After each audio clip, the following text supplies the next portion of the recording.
नमस्कार, मैं रुचि और आप देख रहे हैं बातें यूपी की। आइए शुरुआत करते हैं अपने खास कार्यक्रम यूपी दिस वीक की। उससे पहले नजरें हेडलाइन पर।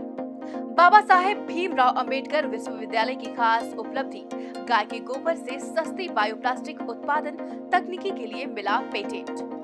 उत्तर प्रदेश में जलाशयों और बांधों को पर्यटन स्थल बनाने की योजना, इको पर्यटन को मिलेगा बढ़ावा। आगरा की कान्हा गौशाला बनेगी प्रदेश की पहली सौर ऊर्जा से संचालित गौशाला, पर्यावरण संरक्षण की होगी मिसाल। कानपुर में पहली बार प्लास्टिक से बनेगी सड़कें, 20 सड़कों के निर्माण का नगर निगम ने तैयार किया प्रस्ताव। ताजमहल के पास प्रदूषण की जांच के लिए सुप्रीम कोर्ट ने नेरी को सौंपी जिम्मेदारी, रिपोर्ट के आधार पर उद्योगों के हस्तांतरण की संभावना।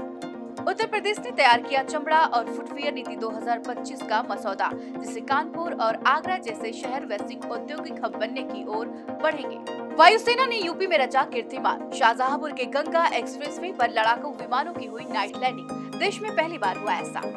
अब खबरें विस्तार से। बाबा साहेब भीमराव अंबेडकर विश्वविद्यालय यानी कि BBAU लखनऊ के वैज्ञानिकों गाय के गोबर और विशेष बैक्टीरिया से बायोप्लास्टिक बनाने की तकनीक पर भारत सरकार से पेटेंट मिला है। यह तकनीक पॉलीहाइड्रोक्सी ब्यूटीरेट यानी कि PHB पर आधारित है, जो प्राकृतिक रूप से अपघटनीय है। पारंपरिक बायोप्लास्टिक उत्पादन की तुलना में इस विधि से लागत 200 गुना तक कम होती है। यह बायोप्लास्टिक केवल 40-50 वर्षों में नष्ट हो जाता है और पर्यावरण को हानि नहीं पहुंचाता। प्लास्टिक प्रदूषण और ग्लोबल वार्मिंग की चुनौती के बीच यह खोज पर्यावरण संरक्षण के लिए एक महत्वपूर्ण कदम है। उत्तर प्रदेश सरकार ने इको पर्यटन बढ़ाने के लिए राज्य के विभिन्न बांधों और झीलों को पर्यटन स्थल बनाने का फैसला किया है। इस योजना में चित्रकूट, महोबा, सोनभद्र, हमीरपुर, झांसी, सिद्धार्थनगर और बांदा जिलों के प्रमुख बांधों और जलाशयों पर बुनियादी ढांचे का निर्माण किया जाएगा। इन स्थानों पर पर्यटकों के लिए जल क्रीड़ा और साहसिक गतिविधियां जैसे कि बोटिंग, ट्रैकिंग और कैंपिंग की सुविधा दी जाएगी। इससे स्थानीय लोगों को रोजगार मिलेगा और आर्थिक विकास होगा। सरकार पर्यावरण और सुरक्षा मानकों का पूरा ध्यान रखेगी। आगरा नगर निगम ने कान्हा गौशाला में 2 मेगावाट क्षमता का सौर ऊर्जा संयंत्र स्थापित करने की योजना बनाई है, जिससे यह प्रदेश की पहली गौशाला बनेगी जो नवीकरणीय ऊर्जा का बड़े पैमाने पर उत्पादन और उपयोग करेगी। इस परियोजना के तहत गौशाला की ऊर्जा आवश्यकताएं अब स्वस्थ ऊर्जा स्रोतों से पूरी होगी। पहले से ही 100 सोलर स्ट्रीट लाइटें और गोबर से गोकास्ट का निर्माण किया जा रहा है। गौशाला में मियावाकी तकनीकी से 5000 वर्ग मीटर क्षेत्र में घना जंगल भी विकसित किया गया है। कानपुर नगर निगम शहर में पहली बार प्लास्टिक वेस्ट से सड़कों का निर्माण करने जा रहा है। इसके लिए 20 सड़कों का प्रस्ताव तैयार किया गया है, जिसमें करीब 30 टन प्लास्टिक का उपयोग होगा। प्लास्टिक मिलाकर बनाई गई सड़कों की लाइफ सामान्य सड़कों से दुगनी होगी और लागत भी कम आएगी। बारिश में सड़कें कम खराब होगी और रखरखाव का खर्चा भी घटेगा। हर जोन में 3 से 4 सड़कें प्लास्टिक से बनाई जाएंगी। जल्द ही नगर निगम इसके लिए टेंडर जारी करेगा।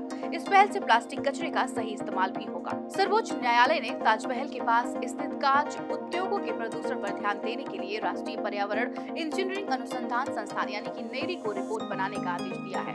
यदि इन उद्योगों से प्रदूषण साबित होता है तो उन्हें स्थानांतरित किया जा सकता है। ताजमहल के चारों ओर ताज ट्रेपेजियम जोन यानी कि TTZ है, जो प्रदूषण नियंत्रण और स्मारक की सुरक्षा के लिए जिम्मेदार है। ताजमहल को यूनेस्को ने विश्व धरोहर स्थल के रूप में मान्यता दी है और इसका संरक्षण भारतीय पुरातत्व सर्वेक्षण यानी कि ASI द्वारा किया जाता है। उत्तर प्रदेश सरकार ने चमड़ा और फुटवियर नीति 2025 का मसौदा तैयार किया है, जिसका उद्देश्य उत्पादन क्षमता और निर्यात में वृद्धि करना है। इस नीति में कानपुर को केंद्रीय भूमिका दी गई है, जबकि आगरा, उन्नाव, लखनऊ और बरेली में भी क्षेत्रीय विकास को बल मिलेगा। निजी औद्योगिक पार्कों को पूंजीगत सब्सिडी व स्टाम्प शुल्क से छूट जैसे प्रोत्साहन दिए जाएंगे। हर इकाई में 1000 से 3000 लोगों को रोजगार मिलने की संभावना है। यह नीति मेक इन इंडिया और लोकल टू ग्लोबल विजन के अनुरूप प्रदेश को औद्योगिक हब बनाने की दिशा में अहम साबित होगी। भारतीय वायुसेना ने 2 मई को यूपी के गंगा एक्सप्रेसवे पर देश की पहली नाइट लैंडिंग कर इतिहास रच दिया। राफेल, सुखोई 30, MiG-29, जैगुआर और सुपर हरक्यूलिस जैसे लड़ाकू विमानों ने शाहजहांपुर जिले के जलालाबाद के पास एक्सप्रेसवे पर बनी 3.5 किलोमीटर लंबी हवाई पट्टी पर सफल लैंडिंग की।